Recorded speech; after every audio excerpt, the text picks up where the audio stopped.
Good afternoon, everybody. Just want to say thanks to Diane and 350 Deschutes for the invite. Great to be here.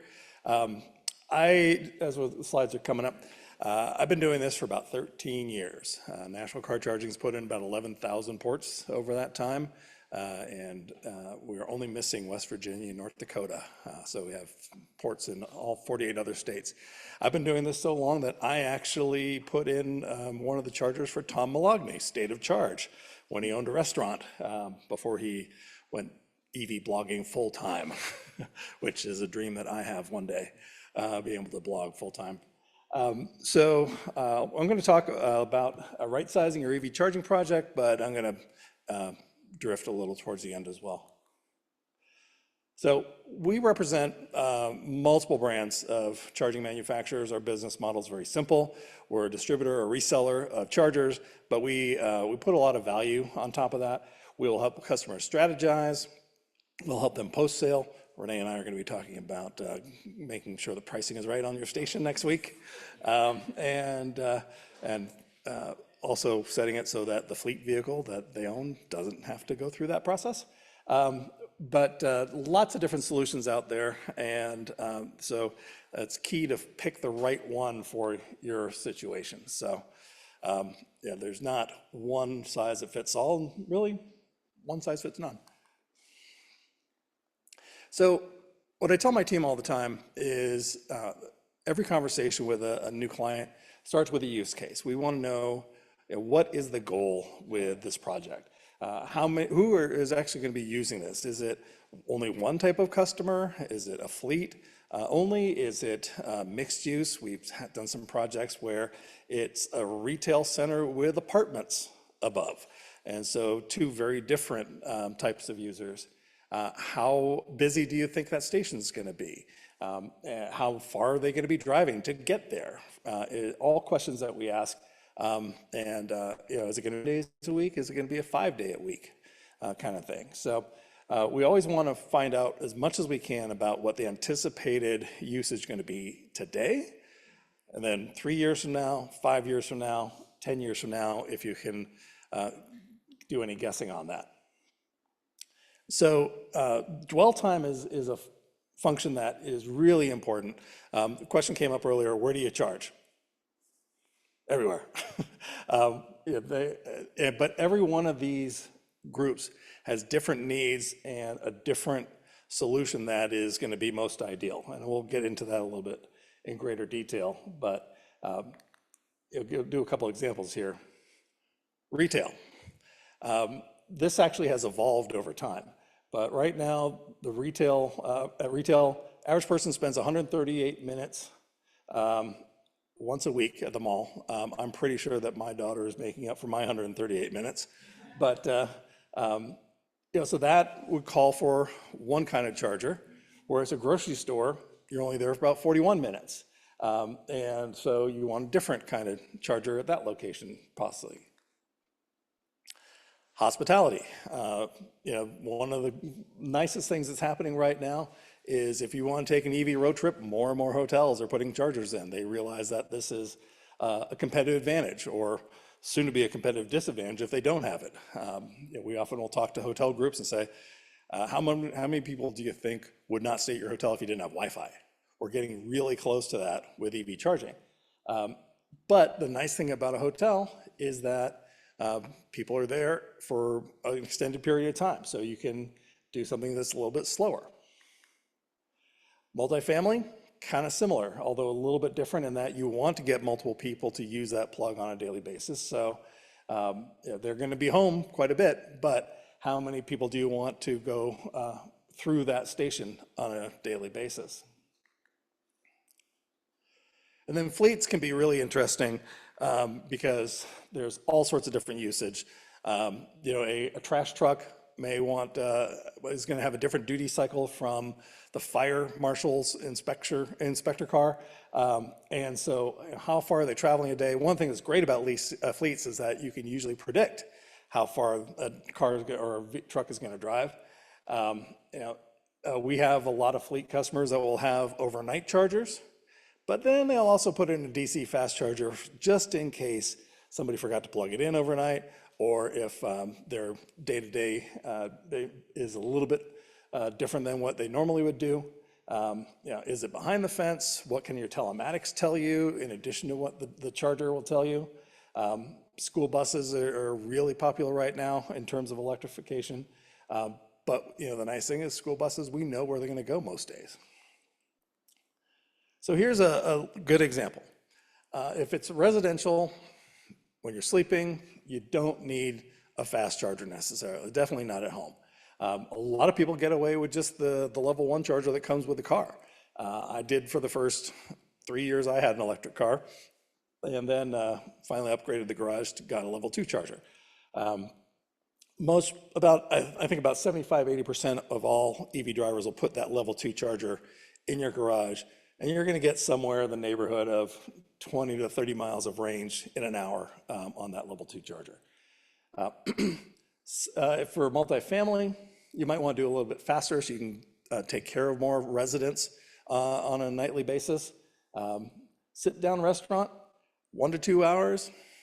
A fast level 2 actually is probably not a bad idea, because that is going to give people, you're not going to rush them out of the restaurant, but at the same time, you're going to give them a value that is equivalent to the time they're staying there. A grocery store, for example, that's a different story. As we saw earlier, 41 minutes is the typical dwell time at a grocery store. Put in a 50 to 60 kilowatt charger, typical dwell time is somewhere 35 to 40 minutes. So again, you don't want to rush people, but you don't want them to feel like they're going to have to stay more than they would normally would anyway. In fact, there's a brand new grocery store near my house, and they needed to put in 5 chargers, level 2 chargers, in order to get their certificate of occupancy so that they could open the store. So the contractor bought the cheapest thing they could find, put in 5 4 kilowatt level 2 chargers. Only person that uses that is the store manager and charging his own EV. What they should have done was taken the city code that said you can put in 1 DC fast charger in place of those 5 slow level 2 chargers, and that would have attracted far more people to the store. And I'm still hoping that they're going to flip over one day soon. Convenience store, we've actually had to gotten a lot of calls from convenience stores saying, I want to put in a $6,000–7,000 charger at my convenience store, level 2. Absolutely the wrong application. You don't want to be sitting for a couple hours at a convenience store. You want to get in, get out, get your slice of pizza, your soda, and get on your way. So for that, we're seeing more 150, 250 kilowatt chargers. And then fleets, as I said earlier, really going to vary by use case. And we often will see a mixed use. Just today, actually, I was, before I came in, was working for Department of Transportation, and on that site they have a fast charger, they have a 80 amp level 2 unit, and they have a 32 amp level 2 unit, all on the same site, so that each need for whatever driver they have is taken care of. So some of the things you also want to look out for, in addition to what is the use case and what's going to be the right selection in terms of power and plugs. We're seeing a huge turmoil in the industry. The industry woke up today to a letter from NLX saying that they're leaving America very shortly. And they didn't go bankrupt, but the parent company in Italy said, we're done. We don't have any other operations in the United States, so we're just going to shut it down. So this is where finding a consultant that has some experience is going to help you, because they're going to know much more in terms of what are those industry trends, et cetera. We are seeing a ton of really cheap junk coming in from overseas that are just bypassing the whole safety listing process. I often will see on social media people say, I found this $150 charger on eBay. And usually my reaction is, do you really want to put the cheapest thing you can find between your 2 most expensive assets? Get something that actually is safety listed, that is not going to pose a threat. Going back to commercial, you want to take a look at, is it scalable? Especially, this really comes into play when you're talking about DC. We're seeing more and more DC fast chargers go with modular architecture. One of my favorite brands right now, you can buy a power cabinet that has a capacity of 200, 400, or 600 kilowatts, depending on the size of the cabinet, but you can fill that up with 50 kilowatt power modules. So you could put in a 400 kilowatt capable unit today, put 100 kilowatts in today, next year add another 50, next year add another 50, et cetera, as demand grows. And so scalability is really something that you want to keep an eye on. Another issue kind of relates to the cheap stuff coming in is the unit that you get field repairable, or is it one that is going to be thrown in a landfill, hopefully sent to an electronics recycling place when it goes bad? And the cheaper stuff on the market is exactly what you do. They take it off the wall, they send you a new one, the old one gets tossed. Some of the higher end units, you can actually fix the screen, you can fix the cable, you can fix the cord management system if necessary, and try and keep the landfill down to a minimum. And then another thing to keep in mind is, are you buying something with parts only or parts and labor? Those last two are related. So a lot of the systems you have to have an installer come out, electrician come out, unhook it, put it in a box, send it away, wait for a replacement to come. The electrician has to come back out, get reinstalled. If you have some parts and labor warranty and it's field repairable, it usually is a lot faster. They can bring a part with them, swap it in the field, and then be on your way. Software is also a key consideration.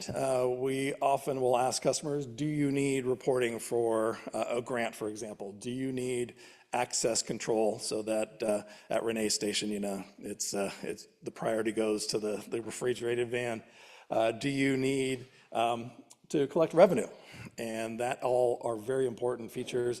Right behind that is power sharing. Do you have limited capacity? Do you need the ability to shift power from one port to another if necessary? In a fleet situation, what do you need in terms of telematics versus what the charger will tell you? We have some clients in California that say, you know what? The cars will tell us everything we need. We're going to save some on the software on the system because we don't really need that much. The car's telling us everything that we need to know. And then, of course, revenue collection. Some systems are a little swankier than others in terms of how you can mix and match different pricing schemes. So that is something to also take into consideration. And then I alluded to this a little bit earlier, but experience. This is a young industry. You're making a big investment. In the time that I've been talking here in the last 10 minutes, 3 more companies just opened up. And so you want to ask some of the questions. How long have you been doing this? How many projects like this have you done? What business channels do you typically work in? Have you done any public work? Public sector has a whole different set of priorities, and a lot of it has to do with paperwork. So you want to really ask some of these questions of your provider. And then along those lines is, how do you maximize incentives? There are 3,300 different utilities in America. They all have different policies. Each state has different policies. We actually subscribe to a service that will let us plug in a zip code, and it'll tell us, here's the list of the different incentives that you might be able to take advantage of. And a lot of it's just being familiar with what is available. We had a conversation with a client in Hawaii the other day, and they said, oh, we just want 1 year of service, 1 year warranty, 1 year of networking. And we said, no, you don't, you want 3. If you get 3, then you get $3,000 back from the state. If you get 1, you don't. So it actually saved them $700 to get 3 years worth of services rather than 1. So that's another element that you want to look at when you're trying to decide the size of your project. In some cases, you might get incentives if you put in 4 units, but not if you put in 2 units. So that is something to also pay attention to. And then future proofing is another thing that I think is very important. One of the questions that came up earlier, I think you might have asked, what's the cost differential if you have to tear up the ground? And Right now, the assumption is retrofit is going to be 8 to 11 times more expensive than putting in conduit when you're under construction. So we always tell our clients, splurge on conduit, you will not regret it. I've never had a customer come back and say, we wasted too much money on conduit. We did a project for a workplace many years ago, and they said, all right, we want 2 stations now, but they wired for 5. 18 months after the first 2 went in, they called up and said, we want 2 more. It was a 1-day job, just because everything was there, it was ready to go. And so it really is, that's one of the things you want to talk about with your installer. One of the things you want to definitely talk about with your utility is how much can we put in now when the ground is torn up so we don't have to tear it up again. And then the other thing that we're seeing out there, and this is kind of troubling actually, is there are a lot of new firms that are making promises that just don't make a lot of sense. Yesterday I was perusing social media and I saw a Facebook ad for a company that said you can buy 4 superchargers for $25,000 each. No. Then they said $25,000 for installation. No. And they said you're going to make $1 million a year. And that was based on 24 hours of usage a day. The very best chargers in America are not yet to 30% use on a daily basis. So if it doesn't sound right, ask a lot of questions because, as I said, there's new entrants every single day. A lot of these folks don't even know what they don't know. So if it doesn't sound right, it probably is not quite right. So with that, thank you very much and happy to answer any questions you might have.